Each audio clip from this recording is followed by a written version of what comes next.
There's different types of electronic flash. First of all, I'll talk about a manual flash. Now, it'd be really unusual for any of you to actually have a flash that is only a manual flash because they're really not made anymore, with the exception of a few scientific flashes and some underwater flashes. But a lot of our other flashes that we're going to cover after this do have manual settings, and we use them as a manual flash. And many times that's actually helpful. So, what is a manual flash? Well, a manual flash is just a flash that gives us a blast of light. Nothing fancy, boom, there you go, there's your light. And in order to handle that, so you understand that the flash is brighter close to the flash, and the light is dimmer that reflects back from something further away. So, how do we cope with that with a manual flash? Well, it's quite simple actually. We choose an f-stop to go with the distance that we want our flash to be best. So the f-stop, the lens opening or aperture, that is how much light is going to be allowed in during the exposure.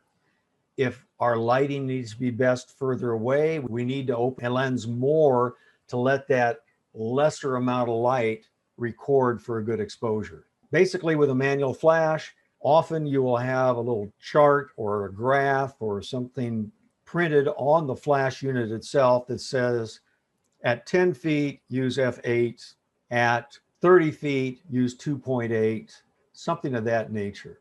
And so we go ahead and decide where do we want our light to be best. 10 feet away, okay, then I need to use f8 and I take the picture. So that's what a manual flash does, or if you have manual settings. Now, sometimes you can control that flash with how much power the flash puts out. So you could select 1/2 power, 1/4 power, or something like that. And that can be useful when you're doing close-up photography, where you can create a situation where your flash is putting out just little squirts of light instead of big blasts of light. So that's the manual flash. Then there is something called an automatic flash. Now, these used to be very popular. They've been pretty much replaced with the dedicated flash units, and that's probably what you would have if you have a flash unit today.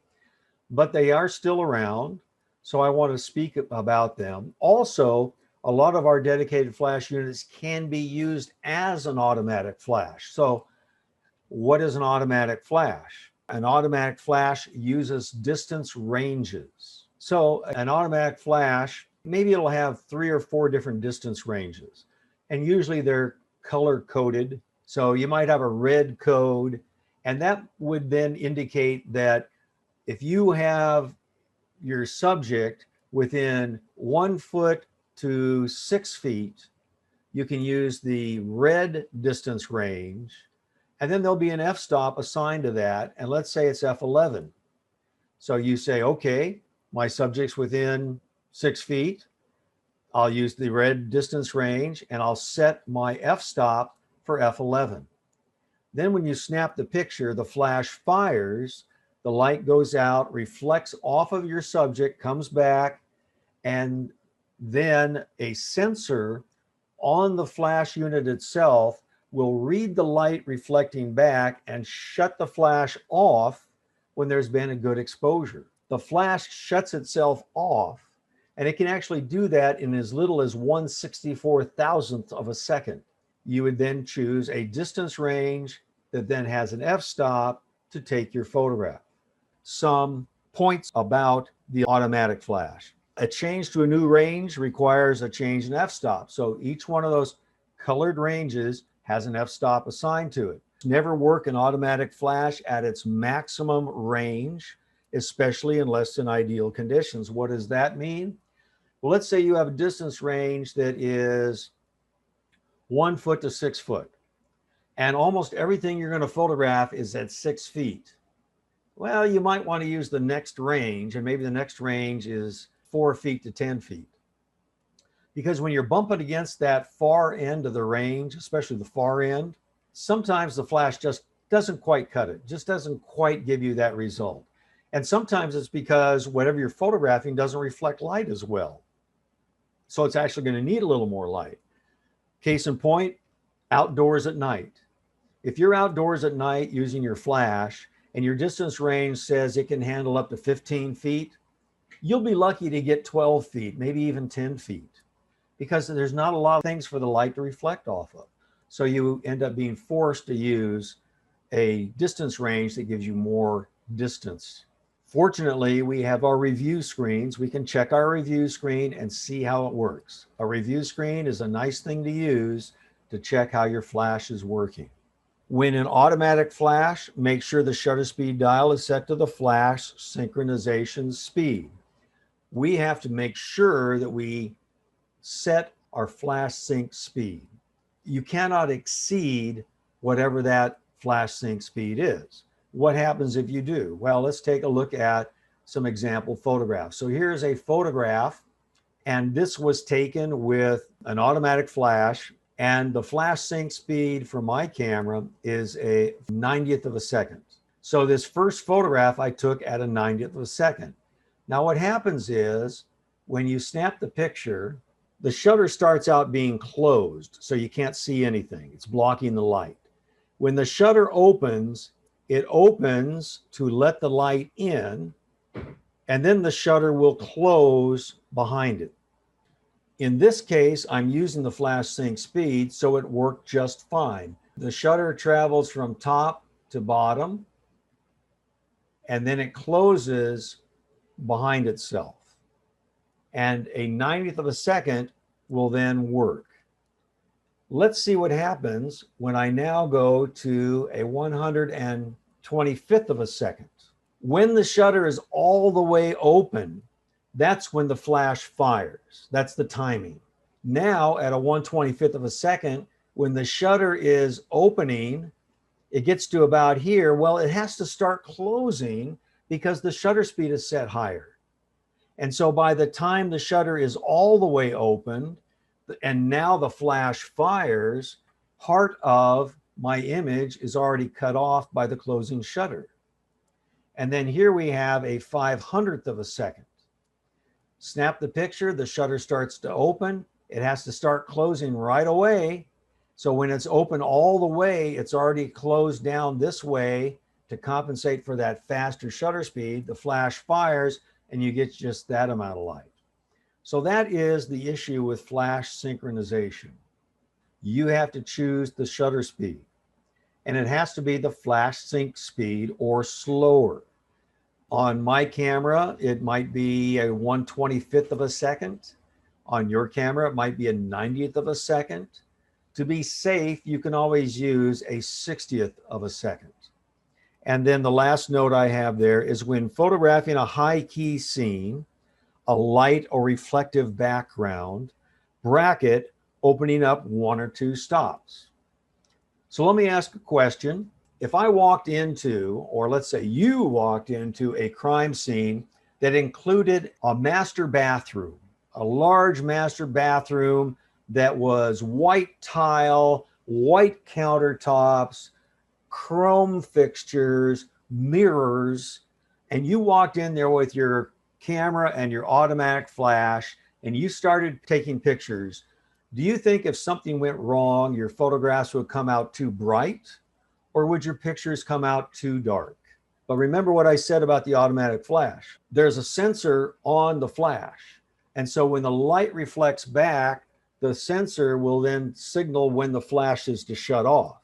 Well, if you have all this reflective area and the light bounces off of it and hits that flash. So let's say a pinpoint of light hits the mirror or part of the chrome and it comes back and it hits that sensor. The sensor is going to go, oh, too much light. And it's going to shut itself off, shut the flash off before there's actually been enough light for good exposure. So that's why in that note, it says when photographing a high key scene, a light or reflective background, bracket opening up 1 or 2 stops. Well, what happens when you open up? You let in more light. This is where you really need to practice with your equipment.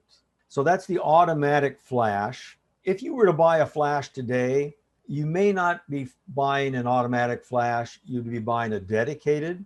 So let's move now to the dedicated flash. Well, what's a dedicated flash? It's a flash designed to work on your particular camera make and model. If you have a Canon Rebel T7, there are flash units made to work with the Canon Rebel T7 camera. And so if you buy one of these that is dedicated, somehow your camera will communicate with your flash in advanced forms, and your flash will be able to interpret those communications and send information back to the camera. So they work together. Now, the most simple dedicated flash units may still use distance ranges, but it may actually cause the camera to set the f-stop for the range automatically. It may even, when you are focused, determine what distance you're at, what your distance you're focused at, and help to choose the distance range. So they can have different capabilities. You may still have to choose the f-stop in some of them. But one of the greatest things about a dedicated flash unit is you don't have to be concerned about the flash sync speed. The camera will know that there's a dedicated flash unit on board, ready to fire if it's turned on, and it will switch to the right shutter speed. So that's a dedicated flash unit. Now, the last one I want to talk about is dedicated TTL flash. So what is TTL? Well, TTL simply means through the lens, in this case, flash metering.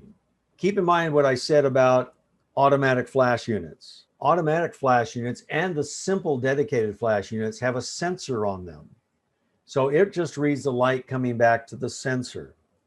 The advantage of the through the lens metering is the flash will actually be measuring the light striking your sensor. As we look here, the light comes through the lens.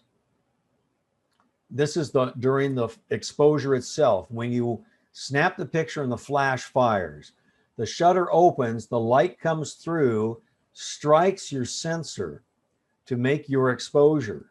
Well, during that exposure, some of the light reflects off the sensor to the metering sensor.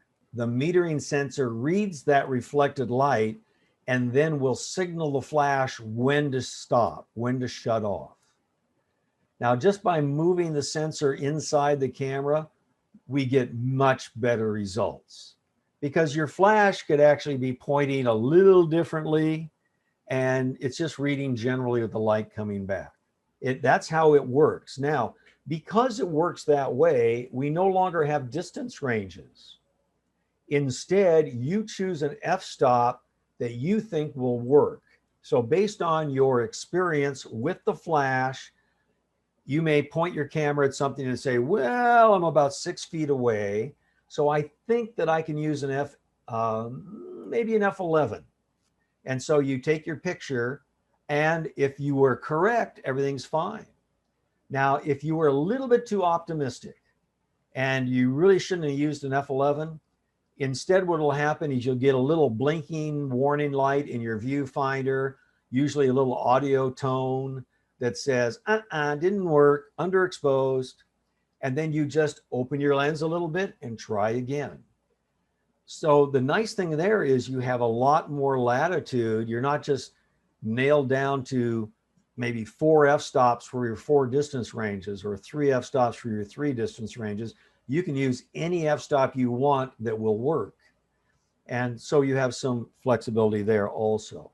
Now, sometimes you have situations where you want a little more exposure or a little less. The camera may think that this is the right exposure. Well, that's where we go to our exposure compensation. You hit the plus minus little button and then bump it up or take it down, depending if you want your picture brighter or darker with that flash in that situation. So dedicated TTL is definitely the way to go. Now, if you have a pop-up flash built into your camera, that is a dedicated TTL flash. So it's going to give you good results, but its location and the amount of power it gives, it still makes it not very desirable. But it's going to be a dedicated TTL.